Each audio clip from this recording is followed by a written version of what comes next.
혼자 감당할 수 없을 정도는 벌 수는 있어요. 네, 안녕하세요. 돈버는 형님들입니다. 오늘은 정말 유명하신 분을 제가 초대했습니다. 예, 한번 소개 부탁드리겠습니다. 안녕하십니까. 대량 등록 위탁 판매 채널을 하고 있는 엄필승 TV의 엄상필이라고 합니다. 반갑습니다. 네. 대표님 같은 경우는 처리해야 되는데 다 편집.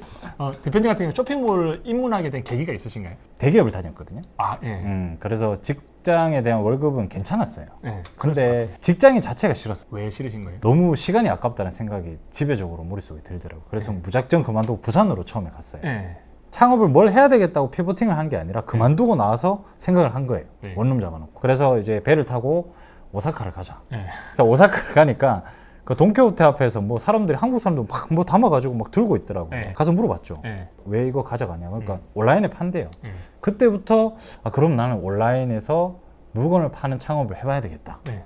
라는 생각을 했고, 그 당시에 부산에 막 이제 위탁 판매가 처음으로 막 붐이 일어날 때여서 그래 이거 리스크도 없이 위탁 판매를 시작하면 일단 내가 배울 수는 있잖아요. 그렇죠? 네. 물건을 소싱하는 건 다음 일이고 네. 판매 방식을 일단 배워야 되니까 남의 제품을 한번 배워보자라는 생각으로 접근을 했는데 지금까지 왔죠. 와, 그러면 그 기간이 얼마 정도 되신 거예요? 한 지금 8년 차죠, 올해로. 와, 그럼 쇼핑몰 하는 거의 초창기 멤버이시기도 하네요. 옛날에 이제 스마트 스토어 전에 스토어팜 전에 샵 N이라고 있었어요. 처음 들어왔어요. 네. 그거 할 때부터 있었습니다. 뭐를 파셨어요? 저는 쉽게 말씀드리면 사람 빼고 다 팔았습니다. 그냥 돈 되는 거 다 네, 파신 거예요? 그냥 다 끌고서 팔고 네.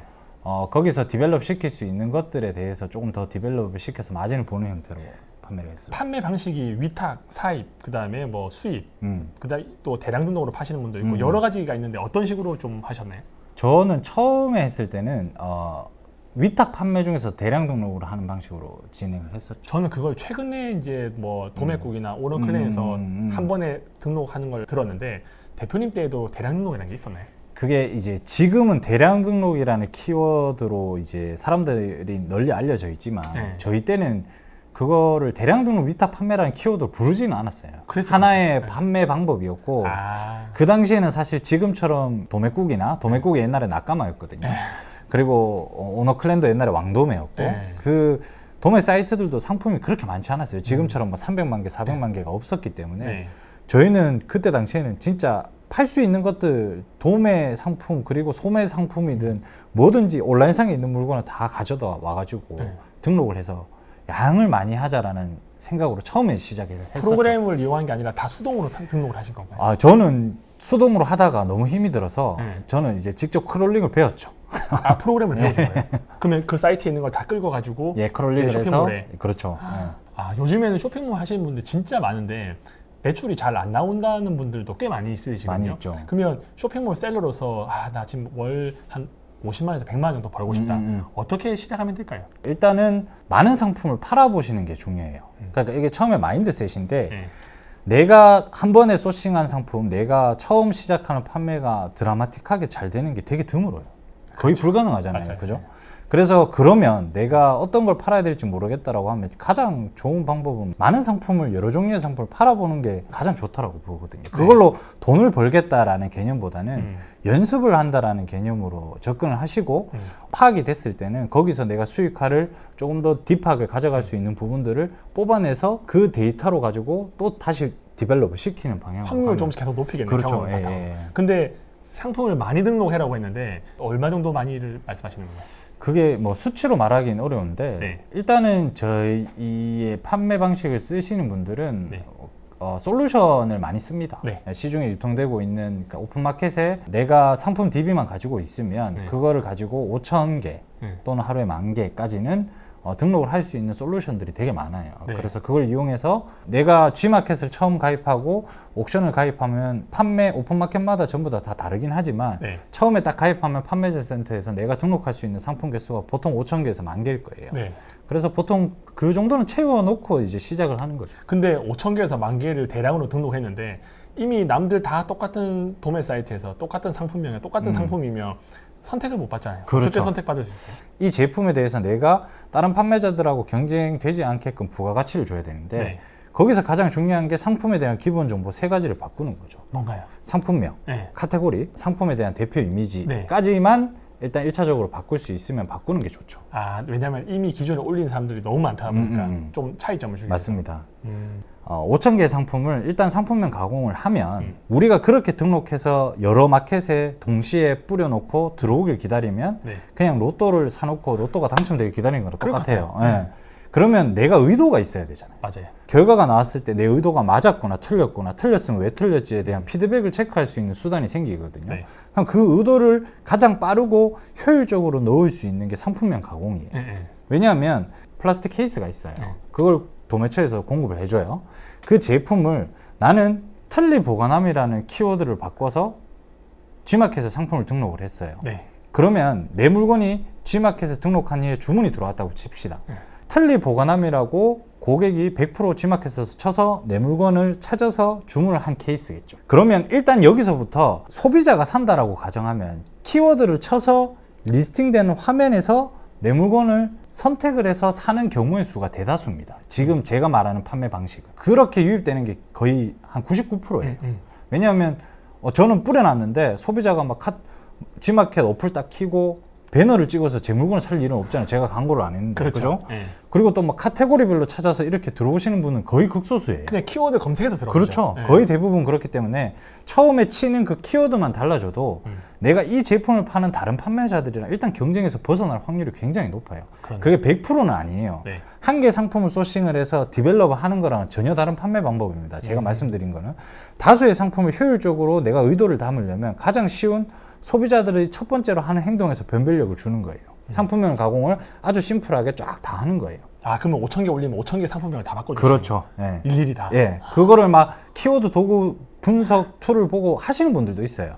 근데 그렇게까지 저는 할 필요 없다고 그냥 생각하거든요. 생각하고 있는 아이디어로 해서 상품명을 만드시는 그렇죠. 그러니까 전혀 다른 단어로 이 제품을 표현할 수만 있으면 그걸로 다 가공을 하는 거예요.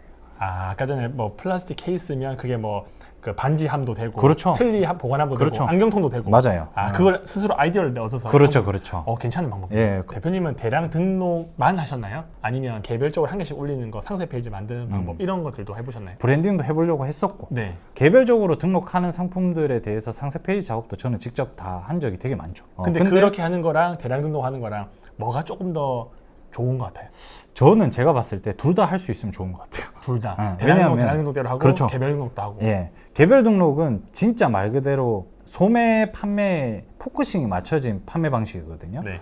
그렇기 때문에 매출은 잘 나오지만 쫓아가다가 좀 지치는 경향이 있어요. 아, 그거 하나하나씩 다. 그렇죠. 알아봐야 계속 따라가야 되는 듯한 네. 느낌이 있거든요. 네. 판매를 직접 해보시면.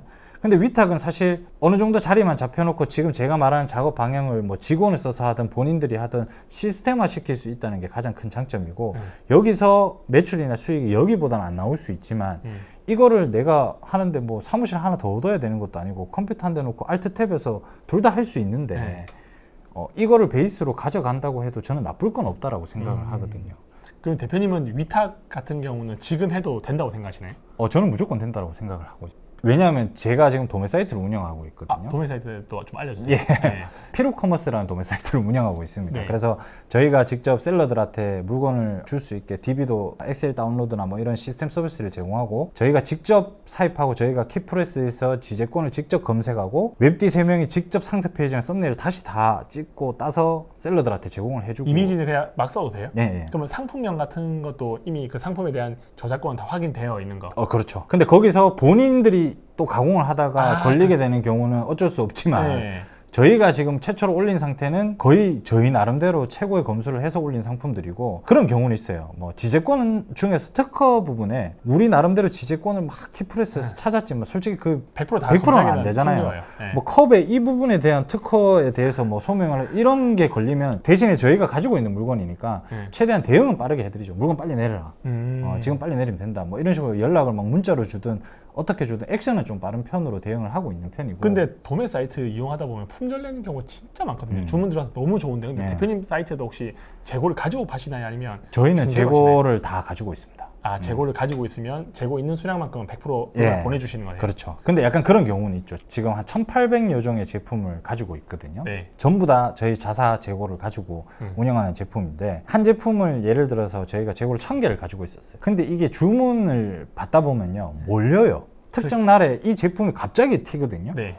그럼 이 셀러 주문하면 200개 주문하다가 마지막에 셀러한테 못 보내줄 때가 많아요. 그럴 수 저희는 있죠. 선착순으로 보내야 돼요. 예. 근데 이 셀러들은 그 앞에 내용을 모르잖아요. 내가 주문할 때 200개가 없으니까 왜 이렇게 품절이 되냐라는 불만을 가지시는데 제 유튜브 채널 와보시면 저희 창고도 다 공개하거든요. 제가 박스 까고 일하는 모습도 다 공개를 하기 때문에 재고 엄청 많거든요.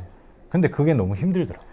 근데 품질 관리하는 게 쉽지 않죠. 쉽지 왜냐면 않죠. 그걸 100% 맞춘다는 거는 재고를 엄청 많이 가져간다고 하는데 그게 다 돈이잖아요. 그렇죠. 네. 깔려있는 돈이죠. 그렇죠. 언제 팔릴지 모르고 깔아놓고 영업하는 거죠. 쉽게 얘기하면. 쇼핑몰을 주저하시는 분들이 진짜 많거든요. 네. 할까 말까 해도 될까 끝물 아닌가 늦은 거 아닌가 생각하시는데 그분들한테 한마디 해주시고 싶은 말씀 있으신가요? 끝물 아니고요. 절대 아닙니다. 네. 공감하시지 않습니까? 100% 공감하죠. 네. 끝물은 절대 아니고요. 저는 이 업계에 8년 차입니다. 그리고 처음 시작할 때부터 레드오션이란 말을 들으면서 지금까지 왔고 새로 유입되시는 분들은 일단 이 포션을 걱정하고 오시는 것 같아요. 근데 일단 해보시면요. 이 온라인 쇼핑의 전체 시장 규모가 엄청난 큰 속도로 성장을 하고 있고 규모가 엄청납니다. 작년 같은 경우 160조가 달성을 한 걸로 알고 맞습니다. 있는데 실질적으로 셀러 하겠다고 들어와서 의도를 가지고 뭔가를 내가 테스트를 해본다는 마음으로 꾸준하게 열심히 하시는 분들은 전체 셀러 중에 극소수입니다. 진짜 많이 안 될 것 같아요. 네. 진짜 실제로 하시는 분들은 얼마 안 되고 실제로 하시는 분들 중에서 진짜 진득하게 오랫동안 하시는 분들도 얼마 안 돼요. 그 시장은 계속 성장하는데 그렇게 살아남는 사람들만 독식하는 체계로 계속 가는 거예요. 충분히 신규로 유입되어도 진득하게 꾸준히 오래 열심히 그리고 의도를 담아서 그냥 하라는 대로만 하지 말고 테스트를 한다는 개념으로 계속 운영을 하시면 안 될 수가 없는 혼자서 뭐 여러분들이 벌고 싶은 수익이 어느 정도인지 모르겠지만 감당할 수 없을 정도는 벌 수는 있어요. 대부분 다 뭐 50에서 100만 원 정도 벌려고 시작하시는 분들도 많고 많죠. 잘 되면 이제 월급 넘으면 전업을 하시는 분들도 많죠. 대표님 같은 경우는 회사를 그만두고 쇼핑몰로 전업을 하신 분인데 쇼핑몰에 의지가 있으셔서 직장 다니다 그만두고 쇼핑몰만 하고 싶다라는 분들에게 해주고 싶은 조언 있으신가요? 목표를 좀 크게 잡으십시오.